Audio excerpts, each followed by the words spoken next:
Please kindly click on the red subscribe button below this video and subscribe to our YouTube channel. Thanks, God bless you as you do this. I appreciate the support. I say na TGMAN lápapọ̀ àfi ilé Ọlọ́run kí press wo dìde ló kọ gbogbo wọn ina àti na ta kesodo yin ko ti káàkiri oníkálùkù bismillah ina atoina bismillahir rahmanir rahim inna atoina al-kawthar fasalli li rabbika wanhar inna shani'aka huwal abtar. Ẹ jókòó ọkọ Abímbọ́lá Nàró àfi Ọlọ́run lọ́wọ́ adé òkú kájẹ yẹn nù bẹ́ẹ̀ tí yọ gbilẹ̀ ní orò kò ń tà lọkùnrin mi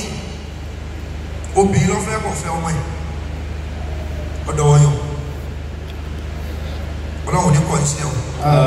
gbogbo àbára yóò ti máa rí àwọn kan sọ̀rọ̀ kálẹ̀ ẹ̀ka ẹ̀rẹ́ gbogbo ojú yìí gbogbo ẹ̀rí gbọ̀ pé wọ́n mọ̀ pé lágbájá ò tiẹ̀ tútù ká arákùnrin mi mo mọ̀ bí ó ti máa ṣe inú ara ọlọ́pàá pàyàwó máa ló gbà ẹ wo ẹjẹ́ àgbàsà àdúrà dáadáa o ikú ọba ṣẹlẹ̀ ká jí lọ́ra wa ká gbó débi má tètè súra wa náà tẹ́lẹ̀ dákọ̀ ọlọ́wọ́ tó ti ikú Aisha kò ní fi gbé wàhálà báyìí kò ní fi gbé wàhálà bá gbogbo mọ̀lẹ́bí bisimilahi fatiha. bismillahir rahmanir rahim alhamdulillahi rabbil alamin arrahmanir rahim maliki yawmiddin iyyaka na'budu wa iyyaka nasta'in اهدنا الصراط المستقيم صراط الذين أنعمت عليهم غير المغضوب عليهم ولا الضالين آمين. gbogbo ẹ̀yin crew member rẹ ya fídíò tẹ ya gbogbo ẹ Ọlọ́run fẹ́ ká lọgbà nígbà mo fi kí gbogbo agodo èpè mo fi kí ọlọmọṣẹ ìjàre ìgbẹ ọlànà Muhammad àti àwọn ṣéwù wa tí wọ́n máa fún wa ní second lecture gẹ́gẹ́ bí mo ṣe sọ Sheikh Sanila ètò onílòkàn tí a bá ti ṣe ti Musa abẹ́síkàlì talò ní ìtàn àbíkiri talò rọ́dà ètò fìdáhùn nídẹ̀ ìyẹn kí bàbá wa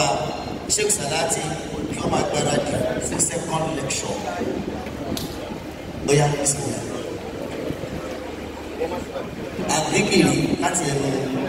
Alhaji Sulaiman bàbá ọpẹ́ gbogbo àwọn actor and actresses tí wọ́n wà nínú pàtàkì onílẹ̀ gbálẹ̀ òkè yẹn àti àjíyá wa Kafayat ajá Kafayat Bisola Badmus gbogbo